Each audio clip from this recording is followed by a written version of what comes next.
नमन New York अपने business meeting के लिए गया था और अब वहां का सारा काम खत्म करके आज इंडिया लौटा था। नमन मुंबई एयरपोर्ट पर इंतजार कर रहा था अपने ड्राइवर का, क्योंकि उसके ड्राइवर ने बोला था कि वो एयरपोर्ट पिक करने के लिए आने वाला है। काफी टाइम हो गया था लेकिन वो नहीं आया और ना ही उसका कॉल लग रहा था। कुछ देर बाद नमन का फोन भी स्विच ऑफ हो गया क्योंकि चार्ज नहीं था।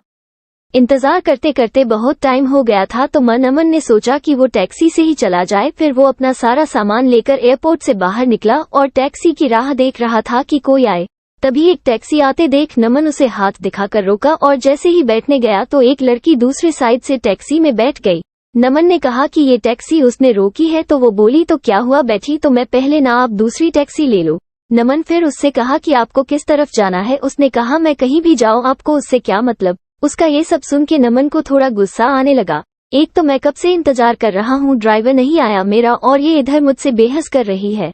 फिर नमन भी टैक्सी में बैठ गया और बोला भैया चलो। वो लड़की ज्यादा कुछ नहीं बोली और आगे चल के उसका घर आ गया तो वो नमन से पहले ही उतर गई और नमन आगे निकाल गया टैक्सी में। फिर जब नमन को प्यास लगा तो वो पानी पीने के लिए पीछे वाले सीट से पानी की बोतल लेने गया तो देखा उधर एक छोटा सा हन पर्स था जिसमें एक पैन कार्ड, आधार कार्ड और एक छोटी सी डायरी थी। वो पर्स उस लड़की का था। नमन ने ड्राइवर को बोला कि देखो ये उस लड़की का पर्स इधर छूट गया है, तुम इससे पुलिस स्टेशन में जाके जमा कर देना। फिर वो ड्राइवर बोलने लगा कि नहीं साहब, मैं नहीं पढ़ना चाहता, ये पुलिस के चक्कर में वो 10 सवाल पूछते हैं, बार बार पुलिस स्टेशन बुलाते हैं। मैं टेहरा एक ड्राइवर, दिन भर गाड़ी चला के कुछ पैसे कमाता हूँ, अगर पुलिस स्टेशन के ही चक्कर काटते रह गया तो खाऊंगा क्या। साहब ये काम आप ही कर दो, आप पुलिस स्टेशन जाके जमा कर देना। फिर नमन ने सोचा ठीक है, मैं एक जिम्मेदार नागरिक होने के कारण ये तो कर ही सकता हूँ। और फिर नमन का घर आ गया। नमन ड्राइवर को उसका भाड़ा देकर उतर गया।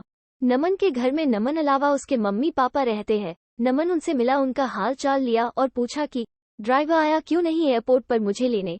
तो माँ ने बताया कि रास्ते में गाड़ी खराब हो गई तो उसने तुम्हें कॉल किया लेकिन तुम्हारा फोन ऑफ था तो उसने घर पर कॉल करके बताया कि वो गाड़ी ठीक करवाने के लिए जा रहा है। नमन ने कहा ठीक है और अपने कमरे में चला गया आराम करने। जब नमन शाम को सोकर उठा तो अपना कमरा ठीक करने में जुट गया जो कि बहुत बिखरा हुआ था। तभी नमन को वो उस लड़की का पर्स दिखा जो उससे गाड़ी में मिला था। नमन ने उसे खोला तो उसमें डायरी था। उसे निकाल के देखा, उसमें कुछ फोन नंबर लिखे हुए थे। उसमें एक नाम था नीतू। नमन ने उस नंबर पर कॉल किया और उससे बोला कि मुझे एक पर्स मिला गाड़ी में जिसमें ये डायरी है, उसमें तुम्हारा नाम है और एक पैन कार्ड और आधार कार्ड भी है। उसने पूछा कि आधार कार्ड पर नाम क्या है। नमन आधार कार्ड पर देखा और बोला अनिशा। तो सामने से वो लड़की बोली हाँ ये मेरी दोस्त का पर्स है, वो मुझे बोली थी कि उसका पर्स कहीं खो गया है, मैं उसे बता देती हूँ और आपका नंबर भी दे देती हूँ, वो आपको कॉल कर लेगी। नमन ने कहा ठीक है। थोड़ी देर बाद एक नंबर से कॉल आता है। फोन उठाते ही सामने से एक लड़की बोलती है मेरा पर्स आपके पास है। नमन ने कहा आप कौन। तो वो बोली वही जिसका पर्स आपके पास है, जिसमें मेरा कुछ बहुत जरूरी सामान है। नमन ने कहा हाँ मेरे पास है, तुम उसे टैक्सी में भूल गई थी। वो बोली हाँ, कल आप मुझे दिल्ली कैफ में मिलकर उसे लौटा सकते हैं। मैंने कहा हाँ। वो थैंक यू बोलकर कॉल रख दी। अगले दिन नमन कैफे गया उसका पर्स लौटाने के लिए। नमन सही टाइम पर पहुंचा था लेकिन अनिशा लेट थी। नमन रुका था उसके लिए। कुछ देर बाद वो आए। आज वो बिल्कुल अलग ही लग रही थी कल से। उसके लंबे घने बाल थे जो खुले हुए थे। उसने सफेद और नीले रंग का सलवार कुर्ता पहना था। कनों में सुंदर से झुमके भी थे। नमन उसे बस देखता ही रह गया। वो धीरे धीरे नमन की तरफ चली जा रही थी। नमन का ध्यान ही नहीं था, वो बस उसे देखे जा रहा था। फिर वो बोली हेलो, ध्यान कहाँ है आपका, मैं कुछ पूछ रही हूँ।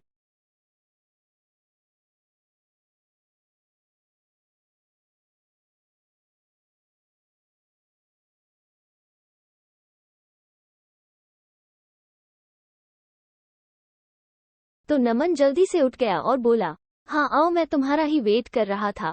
वो बोली हाँ सॉरी मुझे थोड़ा लेट हो गया। नमन बोला कोई नहीं ठीक है। फिर नमन ने कहा कॉफी। वो बोली सॉरी अभी नहीं, मैं थोड़ी जल्दी में हूँ, आप मेरा पर्स दे दो, मुझे जाना है। नमन ने कहा हाँ दे दूंगा, थोड़ा बैठ के कुछ बात तो कर ही सकते हैं। वो बोली जरूर लेकिन आज नहीं, फिर कभी। मैंने कहा ठीक है लेकिन याद रखना अपनी बात, अगली बार साथ में बैठ के कॉफी पीना पड़ेगा, फिर मत कहना आज भी जल्दी में हूँ।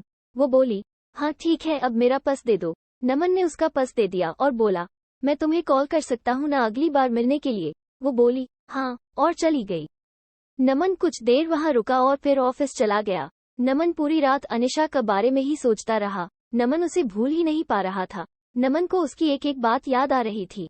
अगले दिन नमन के कुछ दोस्त मिले और वो उसे बोलने लगे कि चल आज पार्टी करते हैं, बहुत दिन हो गए हैं हम दोस्तों ने साथ में पार्टी नहीं किया है।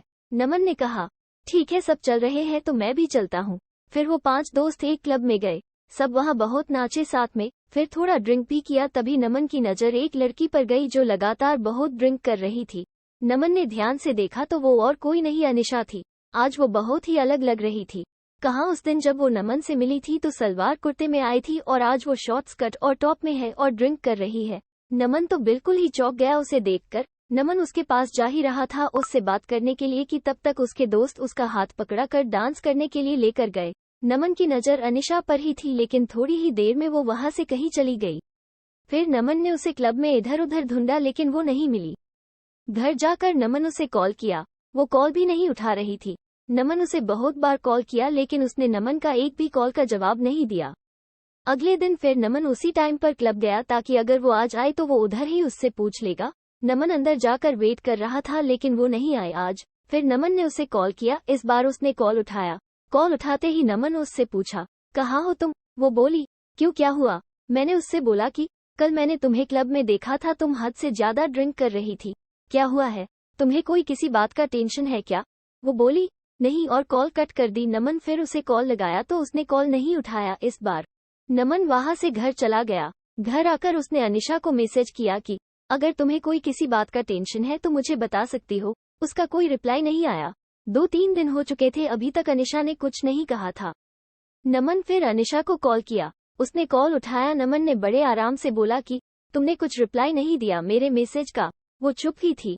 नमन ने फिर बोला ऐसे चुप नहीं रहो, कुछ बोलो, कुछ परेशानी हो तो बताओ, मैं तुम्हारी मदद कर सकता हूँ। फिर नमन ने कहा अच्छा चलो कल उसी कैफे में मिलो, तुम्हारा काफी बाकी है एक मुझ पे। वो हाँ ठीक है बोलकर कॉल रख दी। नमन बड़ी बेचैनी से कल का इंतजार कर रहा था। अगले दिन वो सुबह सुबह उठा, अच्छे से तैयार होकर अनिशा से मिलने के लिए निकला। आज नमन खुद टाइम से पहले आकर इंतजार कर रहा था। थोड़ी ही देर में अनिशा आए, वो बहुत सुंदर दिख रही थी। आज उसने जीन्स टॉप पहना था और बाल वैसे ही खुले थे, वो जैसे जैसे आगे आ रही थी चल के उसके बाल उसकी आंखों की तरफ आ रहे थे, वो उन्हें ठीक करती हुई आ रही थी। वो आके नमन के सामने वाले कुर्सी पर बैठ गई। वो शांत थी। नमन ने पूछा कॉफी। वो हौकी सी मुस्कुराहट के साथ बोली हाँ। नमन ने वेटर को कॉफी के लिए बोला और अनिशा से बोला चलो अब बताओ क्या बात है जिससे तुम परेशान हो। पहले तो वो कुछ नहीं बोल रही थी, फिर नमन ने कहा बोलो कुछ। वो बोली कि मैं मुंबई में अकेले रहती हूँ, यहाँ मैं अपना करियर बनाने के लिए आई हूँ। ये बोलते बोलते वो चुप हो गई। मैंने कहा हाँ आगे बोलो, इसमें क्या हुआ, ये तो अच्छी बात है, तुम अपने करियर पे इतना ध्यान दे रही हो। फिर वो बोली लेकिन अब नहीं हो पा रहा है, मेरा काम में बिल्कुल ध्यान नहीं रहता, मुझे अपने बॉस से बहुत बार अब डांट सुननी पड़ती है और उसने तो ये तक कह दिया है कि अगर ऐसा ही चलता रहा तो वो मुझे नौकरी से निकाल देगा। 2 महीने हो गए हैं मेरे इस वार्ताओं से, मुझे रोज डांट सुनी पड़ती है। मैंने उसे पूछा ऐसा क्या हो गया है कि तुम इतनी परेशान रह रही हो। वो चुप हो गई फिर से। फिर थोड़ी देर बाद बोली मुझे कैंसर हो गया है। ये सुनकर नमन घबरा गया। आगे वो बोलती रही 2 महीने पहले मैंने चेकअप करवाया था तो डॉक्टर्स ने बोला कि मुझे कैंसर हो गया है, अभी 2nd स्टेज पर है। ये सुनकर मैं तब से परेशान रहती हूँ कि कैसे मैं सब करूंगी, मेरा इस दुनिया में कोई नहीं है, बचपन से ही मैं अनाथ हूँ, बस कुछ ऑफिस के दोस्त है। मैं ये बात अपने ऑफिस में भी नहीं बता सकती कि अगर बॉस को पता चला तो वो मुझे कहीं नौकरी से निकाल ना दे। 3 महीने पहले ही मेरा प्रमोशन हुआ है, मुझे हेड ऑफ द डिपार्टमेंट बनाया है और ये सब हो गया, मैं अब क्या करूँ, कुछ समझ नहीं आ रहा है। ये सब सुनकर नमन ने धीरे से उसका हाथ अपने हाथ में लिया और बोला तुम अकेले नहीं हो, मैं तुम्हारे साथ हूँ। वो चुपचाप नमन की ओर देखने लगी। नमन ने कहा हाँ तुम सही सुन रही हो, मैं तो उसी दिन से तुम्हें पसंद करने लगा था जिस दिन तुम अपना पर्स लेने के लिए मुझसे मिलने आई थी। ये सुनकर उसने अपना हाथ पीछे कर लिया। नमन ने पूछा क्या हुआ, हाथ क्यों हटा लिया तुमने। वो बोली नहीं ये सब ठीक नहीं है, मेरी जिंदगी का ही भरोसा नहीं है और मैं तुम्हें मेरे वजह से कोई परेशानी नहीं दे सकती। नमन उसे प्यार से समझाया कि नहीं तुम मुझे कोई परेशानी नहीं दे रही हो, मैं तुम्हारा ध्यान रखना चाहता हूँ, तुम्हें अपनी जिंदगी का हिस्सा बनाना चाहता हूँ, मैं हमेशा तुम्हारे साथ रहूंगा, कभी तुम्हें अकेला नहीं छोड़ूंगा। वो बोली नहीं तुम समझो, कल को पता नहीं मैं रहूं या ना रहूं, तुम क्यों खुद को किसी की परेशानी में डाल रहे हो। नमन उसे बहुत समझाया लेकिन वो नहीं मानी और चली गई। नमन उसके पीछे गया, उसका हाथ पकड़ के रोका और उससे कहा तुम्हें कभी भी किसी की जरूरत हो तो मैं हमेशा तुम्हारे साथ रहूंगा। और फिर अनिशा चली गई। नमन उसे रोज उसका हाल पूछता था। वो डॉक्टर के पास चेकअप के लिए गई कि नहीं, टाइम पर सब दवाइयां ले रही है कि नहीं। उस दिन के बाद नमन ने कभी उसे अकेला नहीं महसूस होने दिया। नमन उसे रोज फोन करता था, उसका हाल पूछता था। 4 महीने हो चुके थे ऐसे बात करते करते। एक दिन शाम को फोन पर बात करते करते अनिशा बेहोश हो गई। नमन उसे पुकारता रहा लेकिन वो कुछ नहीं बोल रही थी।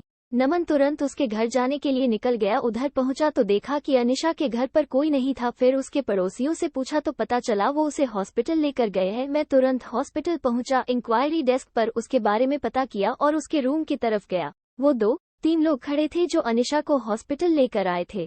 नमन उनसे पूछा कि क्या हुआ अनिशा को, तो वो बोले कि अनिशा अपने घर में बेहोश होके गिर गई थी। वो तो उसके घर का दरवाजा थोड़ा खुला था तो एक बच्चे को बॉल खेलते खेलते उसके घर में चला गई, तो हमने जाकर देखा ये बेहोश पड़ी थी।